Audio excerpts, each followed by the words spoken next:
Bienvenue à tous et à tous. Dans cette vidéo, nous allons étudier l'analyse de données à l'aide de la bibliothèque Pandas. Dans cette première partie, on va importer en premier lieu, pour pouvoir utiliser la bibliothèque, nous devons l'importer. Il existe trois façons pour importer une bibliothèque, soit on écrit import, le nom de la bibliothèque Pandas, soit on écrit from pandas import étoile, soit on écrit import pandas as, et on écrit un alias, c'est-à-dire un nom pour la bibliothèque, exemple PD. En ce qui me concerne, je vais choisir la première formulation. On va passer maintenant à la deuxième question.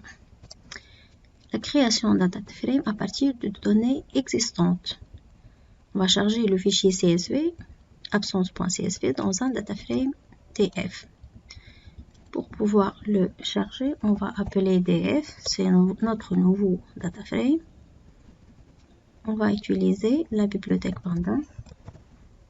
.read /bas CSV. Et puis, je vais faire deux paramètres. Le premier paramètre, c'est le nom de la bibliothèque, plutôt du fichier CSV, absence.csv. Et puis, virgule, on met le séparateur. Comme on a déjà traité dans la vidéo de l'exportation au CSV, on a choisi le point virgule comme étant un séparateur de champs. Si vous voulez voir le séparateur, je vais vous ouvrir le fichier CSV, absence.csv. On va l'ouvrir avec bloc-notes pour voir le séparateur de champs. Et le voilà, le point virgule. On va retourner au tenue. Et voilà, pour tester notre importation, on va écrire print df pour afficher notre data frame. On va enregistrer notre fichier dans le dossier, même dossier que notre fichier CSV absence CSV, dans le C2.bac 2023. On va l'appeler tp1.py.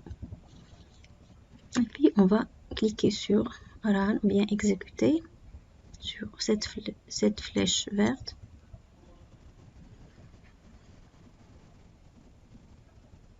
Et voilà notre data frame.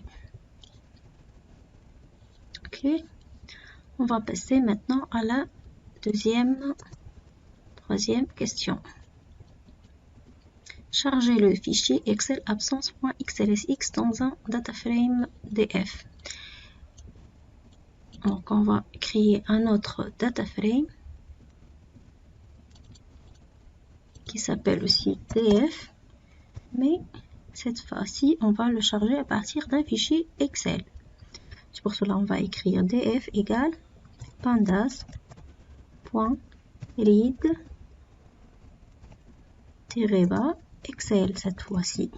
Excel.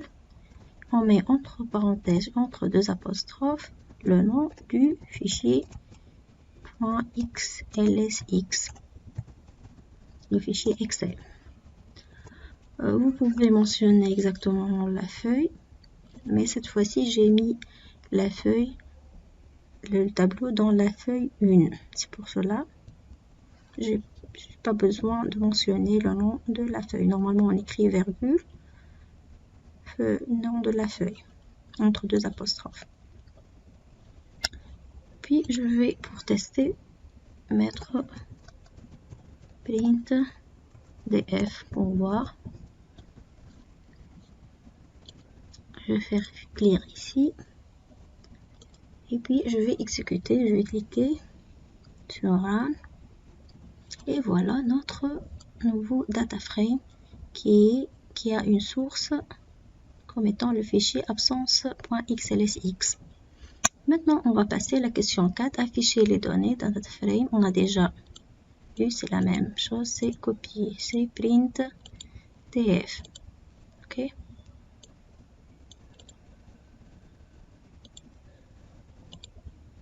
On va la tester. Voilà qu'est-ce qu'elle fait, printf, elle affiche le contenu du data frame. Maintenant, question 5, afficher les informations relatives à la dimension de data frame df. Les dimensions, on va utiliser la commande shape. Ok, donc on va mettre print df.shape.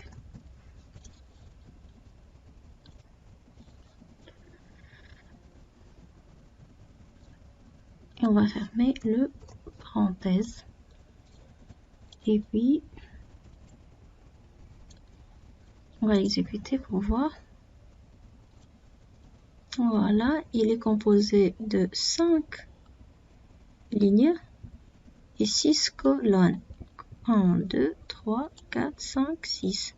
5 lignes, 6 colonnes.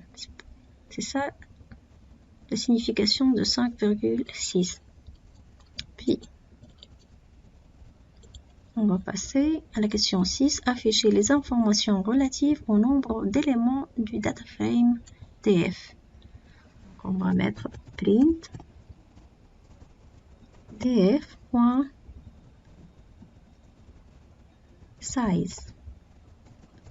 Size, ça donne la taille, bien le nombre de cellules. Donc, on a 5 lignes ici, colonnes, 5 fois 6, ça donne 30. C'est pour cela nous allons voir 30 comme étant résultat. Voilà, 30, c'est la size ou bien la taille du nombre de cellules du data frame. On va passer maintenant à la question 7, afficher les informations relatives au data frame df. On va écrire print df.info entre deux parenthèses. C'est une méthode. Puis, je vais masquer celle-là pour, je vais faire clear pour exécuter. Voilà les informations. Les informations, c'est-à-dire chaque champ, devant lui on trouve son type. Int, float, c'est un réel, c'est un entier. Et les autres, ce sont des objets texte. Puis, on va passer à la question numéro 8. Afficher affichage du résumé rapide du data frame df. Donc, on va mettre print df.describe. Describe entre deux parenthèses. C'est une méthode aussi. Puis maintenant, on va l'exécuter. Elle nous donne une statistique rapide sur le nombre, la moyenne, le minimum, des statistiques sur les valeurs numériques, nombre d'heures de retard et nombre de jours d'absence. Puis on va passer à la question numéro 9. La dernière question, afficher les noms des colonnes du data frame df. Donc on va mettre print df.columns.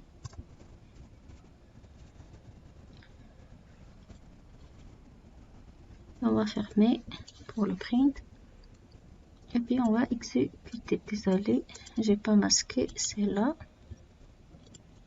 Je vais faire clear puis exécuter de nouveau. Et voilà les noms des colonnes. Code ample, nom, prénom, grade, nombre d'heures, nombre de jours. sont les noms des colonnes. Et voilà, on a terminé notre première vidéo. Merci pour votre attention et au revoir.